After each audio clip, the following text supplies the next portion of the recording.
এই যে এই ভিডিওটা একটু খেয়াল করেন, এই যে লেয়ারটা এটা কিন্তু পুরোটাই চকলেট দিয়ে রাখছে। এটা মেশিনের মধ্যে ঘুরতেছে আর চকলেটগুলো মানে জন্নার মতন পড়তেছে আর কি, যেটা বাচ্চাদের খুবই আকর্ষণ করে ও পছন্দ। দেখুন ওরা না পারতেও ওটার ভিতর ঢুকে যায়, চারোদিক দিয়ে কীভাবে ঘিরে আছে। আর এখানে যা কিছু আছে, আঙ্কুর আছে, তারপরে তরমুজ আছে, তারপরে আনারস আছে, এগুলো একটু কাঠিযুক্ত, এগুলো সবগুলোর মধ্যে চকলেট মেখে ওরা খেতে পছন্দ করে। এটা মালয়েশিয়ার মধ্যে আছে, বাংলাদেশে আছে কিনা জানি না। আর যদি থেকে থাকে কোথাও যদি দেখেন অবশ্যই কমেন্ট করে জানাবেন।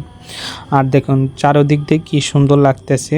ওরা মধুর মতন, মৌমাছি যেমন তাদের বাসার মধ্যে এরকম লেগে থাকে, ওরাও ঠিক এরকম একটা একটা করে ধরতেছে, কত সুন্দর করে নিতেছে দেখুন।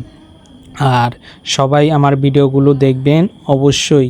যদি ভিডিওতে কোনো ধরনের সমস্যা থাকে বা কোনো ধরনের থাকে আমাকে জানাবেন। আর সবাই আমার পেজটা ফলো করে দিবেন, অবশ্যই আপনাদেরকে সাপোর্ট করব সব সময়। আর অনেকে আপনারা ভিডিও তৈরি করতে আসেন বা ফেসবুকে কাজ করতেছেন, সব সময় টাইম মতন নির্দিষ্ট সময় পর পর ভিডিও আপলোড করবেন, ইনশাল্লাহ আপনিও সফলতা পাবেন।